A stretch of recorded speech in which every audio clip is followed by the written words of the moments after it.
Daisy, Daisy, give me your answer too. I'm half crazy, all for the love of you. It won't be a stylish marriage. I can't afford a carriage, but you'll look sweet. Hello, Cubanwriter here with Darklingfae. Hello! And we just got back from celebrating Darkling's birthday by seeing Guardians of the Galaxy.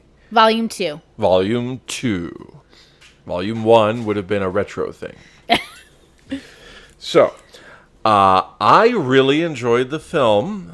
I don't think it was as artfully crafted as the first, but it was just as much fun. What did you think? Wasn't my favorite. I think I'm just now gonna get tons of hate mail.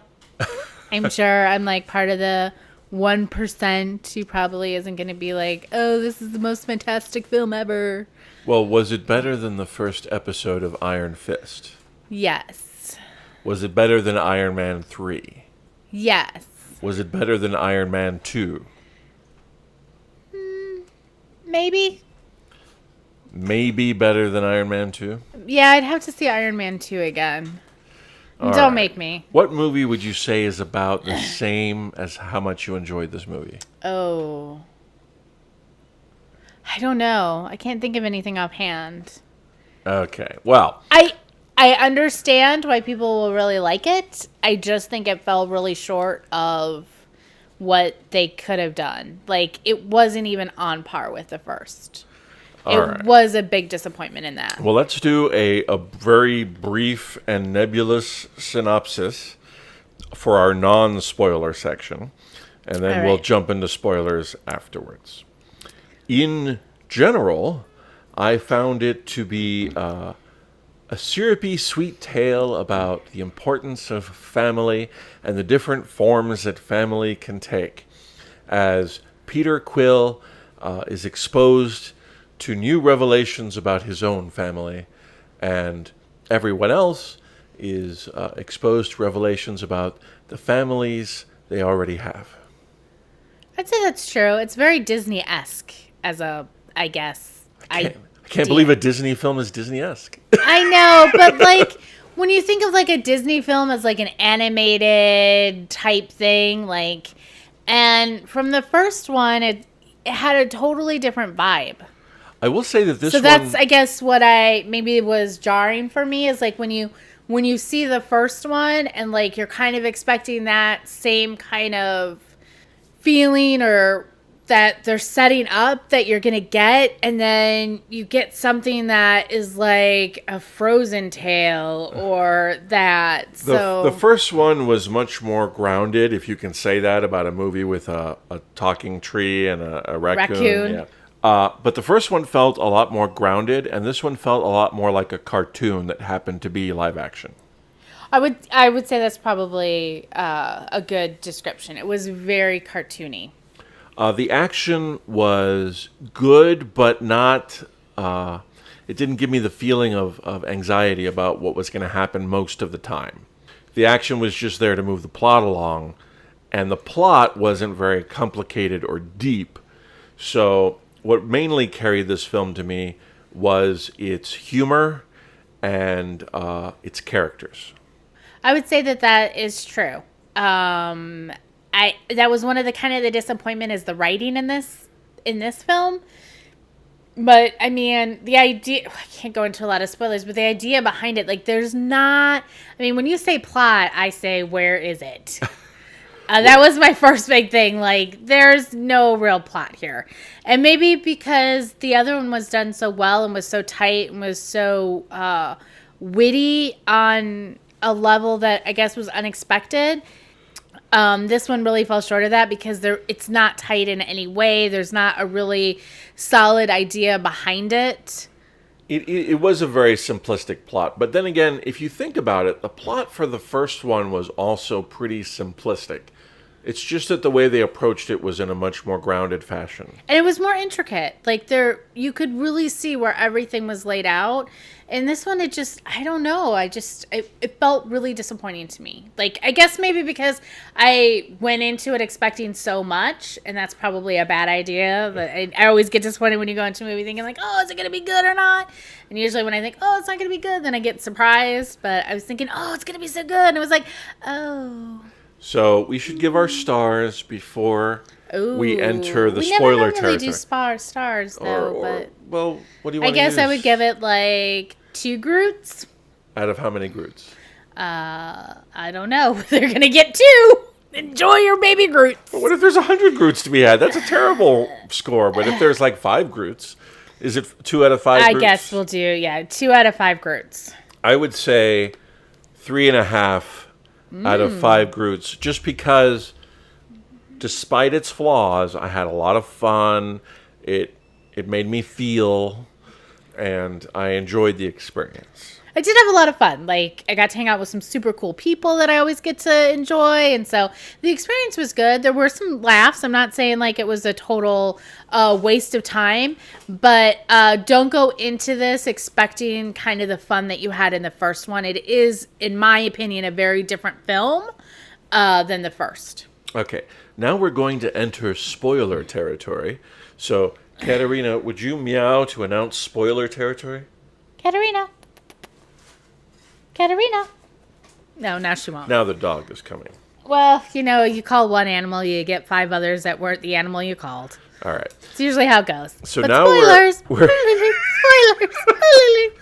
now we're in spoiler territory. So, one thing I liked. Okay. Because I know I've been kind of a downer on it. Sorry, guys.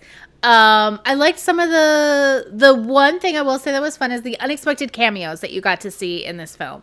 That was kind of fun to see. Like, they kept that a really good under wraps. It wasn't in any, like, half these people weren't in any trailers. They weren't listed anywhere that I could find. So it was really cool to have that kind of surprise element in the film. I was super surprised at the cameos. I thought they were hilarious when they occurred. I also thought each of the characters were very good and funny and entertaining. Even when the plot wasn't a big deal and the story wasn't a big deal, the individual characters were always fun to have around. Were there any characters that bothered you? I wouldn't say that bothered me so much. I will say that I was more, I guess, disappointed in not enjoying Gamora as much in this one as I did in the first. I ended up liking her sister a lot better, which was funny. But I love Karen. I'm going to mess up her last name. Gillian or something Gillian. or other. From Doctor Who I loved. I liked the sister more, I guess. And I felt like maybe they didn't develop Gamora as much as the other people, or you didn't get to see her in... I don't know. She just wasn't as enjoyable, which was unusual for me because I was looking forward to her. I was really glad they spent some time developing the sister because... What's her name? Gamora's sister? Yes. Gamora's sister. Sister! I was glad they developed her some more because in the first movie, you learn almost nothing about her. Yeah, She's just a bitter sister. And this is a thing, too, that I have to say, though, is you don't really get to know much about Gamora either. Like, you get to know snippets in the first one, but in this one, too, by learning about her sister, you also get to learn about her as well. Nebula is her name, by the way. Just Googled her. Nebula? Nebula. Nebula. And the other one's Mantis, right? The new one? Yeah, the new one is Mantis. Okay, so Nebula, I did like getting a little more of her backstory. Yeah. The cruelty of Thanos begins to come out, where whenever she lost a fight, she had a body part replaced. That was so cool. I was like, and I have to say, she had the best line, I thought, out of the movie, other than "I am Groot." I just love that little character. Best role of Vin Diesel probably in his life is what he's going to be known as is Groot.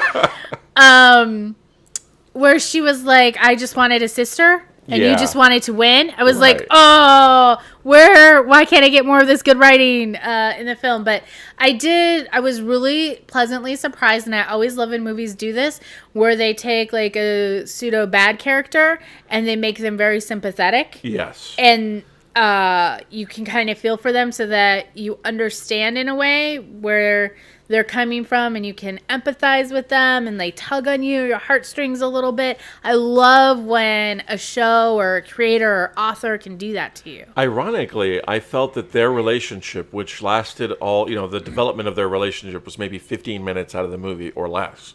Mm-hmm. I found that their relationship was the most compelling one out of all the ones, and their story was the one that hooked me more than all the rest of the story combined. I agree. Like, because you are right. The whole theme of this movie is family. Mm-hmm. How do you define family? Or how does what's their definition of family? Who do you do for that? Each character does it in a variety of ways, right? But their family and their definition and how they come to terms with it, I thought was by far, out of all the characters, even Peter Quill coming to terms with his, I thought was by far done the best. It was nice to see a little bit of Peter Quill's mom and her origin story, I guess, so to speak. Yeah, his origin story in a way then too. Yeah. You get to see. Always good too, by the way, to see Kurt Russell. Yes. I haven't seen him do much of anything in the last few years, really.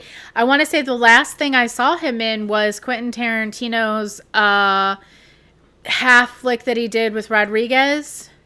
Wasn't he in the Western too? Oh, which Western? You know, the Western that just came out from Quentin Tarantino where they're all in a cabin together. Oh, he was. Yeah, I forgot about that one. You think I remember the name of that? You're a huge Quentin Tarantino fan, but I forgot that he wore all the furs and was yeah.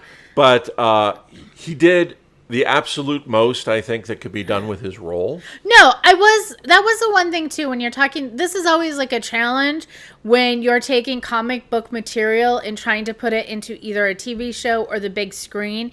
When you're talking about some of these characters with some of their power sets that they have and who they are, it becomes very difficult to really be able to show that. And so when I knew from the trailer when it originally came out and the context of what this movie was going to be, where they were going to introduce Ego as the character, I was like, how are they going to do this? He's a planet. How are you going to make this come to life in a way that's believable and that makes sense to the audience? And I have to say, they did it very well. I was very surprised. I was so worried how that was going to come off. And he did a wonderful job with it. Kurt Russell really did. And by the way, how much and what combination of crack and LSD is the director and writer of this on, where they think, you know who Peter Quill's father is going to be? A planet. Yeah, exactly. But they did it very well. I was pleasantly surprised. I was pleasantly surprised with how they pulled that theme through, because when I had heard about, I want to say it was almost a year ago. Yeah, like that Ego. When you get to like the ideas, when these ideas are leaked to you, and you get to like, oh, we're gonna, snippets here and there, and you think to yourself, how is that gonna be possible? I mean, I know they did the raccoon and the tree, but how are they gonna do the planet? Well, they did the planet. They did. The intro scene with Groot dancing around while they're all fighting and stuff was very cute. And I would say cute is about 70% of what this movie is this cute thing and that cute thing and this fun thing and that cute thing and this syrupy, heartwarming moment and then that cute thing. It kept coming back to cute was the it was. thing. You definitely felt the PG-13 rating in this film from start to finish. And I'm not saying that every movie needs to be R-rated by any means. I don't like gratuitous swearing and nudity and just violence just for the sake of it, just to get that rating. It needs to make sense. But you felt that PG-13 from start to finish in this film. Well, I did. There were moments where they kind of escaped the usual confines of PG-13. First of all, there were a lot of people killed. I mean, straight out murdered in this. But they do it in such a way that it's not. Well, what surprised me was like when that arrow is killing everybody on that ship, you see their blood. You know, as it passes through them, there's blood. And that's something they usually avoid in PG-13. Also, 3 characters have a conversation about one of the characters' penises. So that's something a little more unusual for most PG-13. You don't normally watch a Disney film where they're all talking about whether or not someone has a penis. And I know, but they do it in a 13-year-old boy sense of humor. They do. It's not in such a like adult way that you would think of. So it totally, even though like, I don't want to give out the wrong impression where you're like, oh, they get to talk about penises, so how do they get away with it? It's in a juvenile fashion. Right. It's not in anything that you don't think of that's juvenile and kiddish. And like, yeah, a lot of people die, but you get to see blood in a little hole, you know, where the arrow goes through. But you also, in a way, you just get to see bodies falling. You don't get to see a lot of the actual death. You don't get to see a lot of what you would normally see in something that's non-PG-13. So it really was tame. Yeah. So I could see how they kept the rating. I mean, like, he did, spoiler, massacre pretty much everyone on a ship. Like, yeah. I don't even... Must have been 100 I guys. couldn't even, like, keep track of how many people. But that was one of the things that I actually liked about that character, Yando. Uh-huh. Is you got to see a little bit more development of him, which was good because you got to see a little bit of that in the first film. He had a whole character arc in this movie. He really did. So it was nice to see.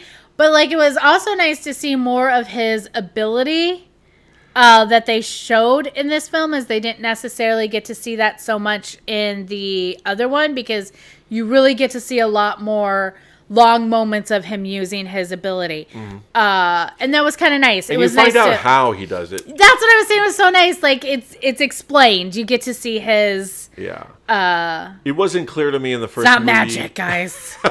It wasn't clear to me in the first movie that he was a cyborg who was using the cybernetic implant to control him. Like, you kind of, like, were wondering, like, what's with the fin. But then at the same... I mean, it's really a fin in this one. But at the same time, like, he's an alien, too, so you didn't know, like, what's on it. Is that his natural head thing? Like, right. I don't know. Like, I mean, putting appliances on foreheads is a science fiction staple at this point. It is, so it was good. But, yeah, I mean, that was kind of maybe also a negative that I had was, like, some of the humor was funny, but I felt like all they did was rely on the humor, and it wasn't as...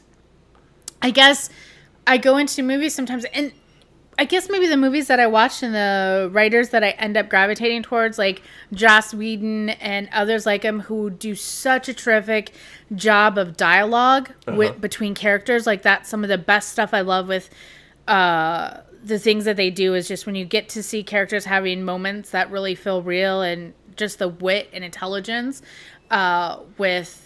You didn't get that here because it was like a joke after joke. And I really kind of missed having what I consider more tighter writing, more better writing, more of a, substance to the actual conversations that characters got to have. You did get to see character arcs, and you got to see different relationships develop, but there wasn't enough of that in, I would say, more of a intelligent more way of doing it. It really was more like, let's just do a one-liner here so that we can get the laugh. I think the first movie had more substance to the dialogue, and there were quiet little moments that they inserted. Like, there's this moment in the first movie where Rocket is coming out of a shower or something, and you see all the implants on his back. Nothing is said, but Quill looks over at Rocket, and he sees that, and you could see the recognition on his face that something horrible has happened to this creature. And then he looks away, and the whole scene lasts 5 seconds. But it says so much in 5 seconds. It's a kind of character interaction that you're not going to get, if you can call that interaction. I think it is. You don't get as much of that in this. Everything does have to have a joke. There is hardly a moment without a joke in this entire film. And while it did keep me laughing, and it kept my spirits high, it didn't allow itself to have any serious, real moments. I actually have to agree with you now that you explain it that way. Like, I did miss quiet moments. Yeah. Like that the first one have, where you did get to have like a little pause and you got to let stuff sink in. You're right. That might be part of what I missed on this one too. And maybe that's why we liked how they developed the relationship between the sisters so well, because they, out of all of the two in the entire series, they did get, I guess, to have more quiet moments between them. Yeah. They got to have those moments where they didn't necessarily say so much. You could just see them glance at each other at different times, and you could feel the weight in the looks that they gave each other and that type of stuff. So maybe that's why we liked them so much, because they got to have more of that substance, more of that grit to their... That absolutely worked better. My least favorite moment was when they were warping across the galaxy. Oh, and they did the Looney Tunes it facial really was stuff. a cartoon, and I know that was something that you were saying, like, it felt cartoony, and then it became cartoony. Yeah. In a literal sense, where you got to have, like, the eye pop out and the face morph here and there, and that way, like, you do get to see, and, like, Bugs Bunny. I know they were making kind of a reference, or at least I think they were making kind of a reference to the Hitchhiker's Guide to the Galaxy, where when they use the infinite improbability drive, people turn into toast or penguins or whatever. But no, let's keep that to Hitchhiker's Guide, and let's at least give this enough of a realistic tone. If you can apply the term realistic to this at all, let's at least not have people deform as they're going through warp speed. Yeah, I will say that maybe is something that they relied on too much here, are the gimmicks. Yeah. And less on what made the first so good. Also, the emotional moments, the syrupy moments, the moments where you feel your heartstrings are tugged, they were very on point, like button mashing. We're mashing this button, we're mashing that button. And it worked on me because I'm a sap. But I could see that I was being overtly manipulated instead of covertly manipulated. So this is one of the things I know, like, and again, I'm going to get a lot of hate mail now. Everyone in the world loves This Is Us, that TV show. Yeah. And I know you watched it too, right? I watched an episode, yeah. I stopped watching it after the first couple because I didn't know if the show was really good or if it was just good at manipulating your emotions. Right. Sure, it makes you cry. But just because something can make me cry doesn't mean that it's something good and something that I want to continually want to watch. I want to know that something is good on its own face value and not just because it's doing all of the triggers that can do to, pull on someone's heartstrings. And so it wasn't, and that was one of the things I felt like it was like, that's all that show is doing that over and over and over again. And people really like it because like, oh, I cried, it made me cry, it had to be so good. And I was like, yeah, but it's doing it on purpose. Like, how do you know there's any... Yeah, modern movies have a score usually. Violin music in the background, some gentle horns, a drum beat that you hardly notice, and that manipulates you, right? But it's subtle. This movie felt more like the piano on an old black and white film, where like... It's like, yeah, you're right. It's like, like those movies like, oh no, the music is getting scary. Something bad's about to happen, right? Yeah, no, you could see the stuff coming a mile away that was going to make you cry or to make you feel bad or all of that stuff. Like, you could see it coming. There was nothing subtle about it. And that was also something that I don't necessarily enjoy. I like to know that it feels more real and not just like a formula.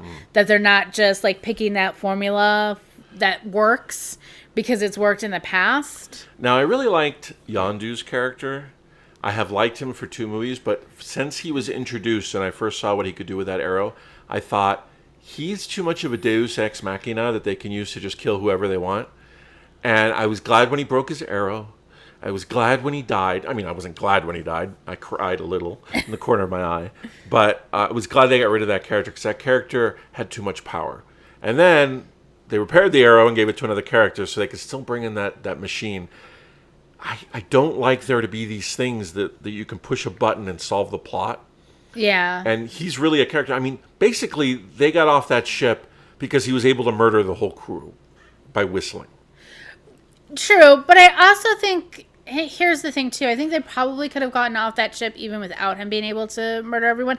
I think that it just expedited them doing it. Because they showed that just with the lot of them that they could get out of the maximum security prison and stuff. So I felt but like then they had have enough. to be clever when they do it. I know, but I The felt like it arrow was. means you don't have to be clever. You could say, okay, exit scene. Well, I feel like that was it. It was all about timing. Like they didn't want to spend too much time in this particular area, so it's going to get us from point A to point B that we want to, and it's going to be fast and efficient.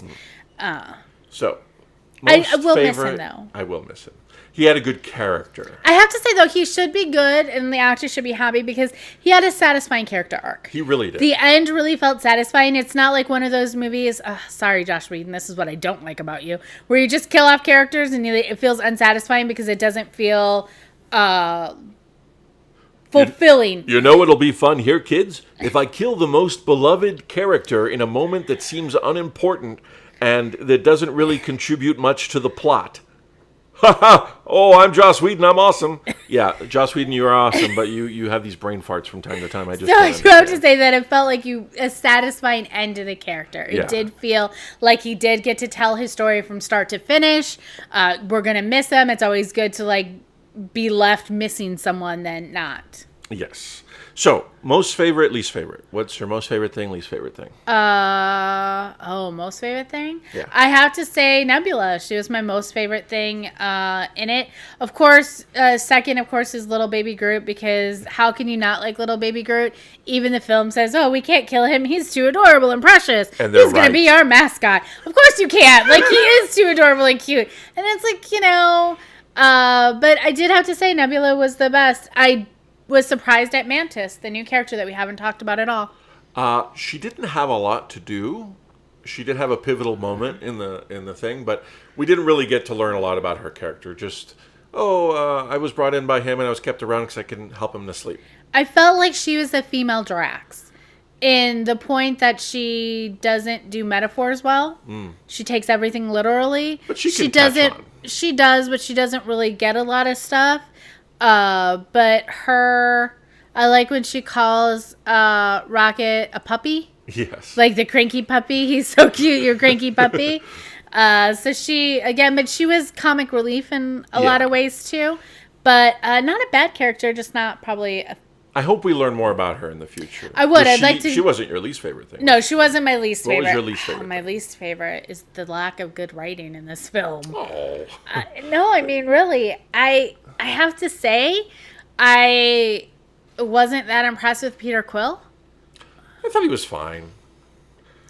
I mean, aren't you a main character? Shouldn't I get something more out of you? Like, Well, they gave him a weird plot, Yeah, but I mean, it felt kind of phoned in. Sorry, Chris Pratt. You thought he was phoning it in? Yeah, like, I don't know. Like, were you on vacation? Like, did you put some effort into this? I thought he was okay, but I'll tell you what. Not my favorite, guys. Sorry. My I know, most- more hate mail. My most favorite thing was Yondu's arc. Oh, yeah? The fact that they fully developed a side character and put his story to bed all in one movie, and it was good. It was actually a good story for him. My least favorite thing was that damn hyperspace jumping scene where they just went full cartoon, full retard. You never go full retard. I don't think you can even say that word anymore. It's so politically incorrect. Now you're going to get the hate mail. I probably will get the hate mail. I'll let you Apologies to anyone offended by the word retard. If that word makes you feel bad, then that's how you should feel about the hyperspace jumping scene, which made me feel bad. It was not a great scene. So, would you recommend that people see it? Oh. Rent it? Okay, I would I don't- recommend people see it because it was a good time. And when you go to the movies, you want to have a good time. And if you take your friends to the movies and see this, I think you're going to have a good time. Even if you don't come out thinking, my, that was an important movie. That movie had things to say. No, this is not that movie. This movie is just a good time. It's a fluffy good time like a marshmallow. I guess. I mean, yeah? I mean, rent it? Do you Okay. have, I mean, So my recommendation feel is like you go need- have a good time at the theater do you- knowing that this is, well, actually, you probably do you already seen really it if you're feel listening to like this. you would miss something by not seeing it in the theater? Yeah, I would setting? miss the social thing of being able to talk about the movie. You can't rent a movie having and fun. hang out with Because your I friends. have to wait 6 months to talk about the movie with my friends. No, this was a good time. It's a fluffy good time, but it's a good time, and I do recommend you have a good time. Okay. Drink some? Drink some. On that note, we'll go ahead and sign off. This is Cubanwriter and Darklingfae, Goodbye, darling. and we'll catch you next time. But you'll look sweet upon the seat of a bicycle built for two.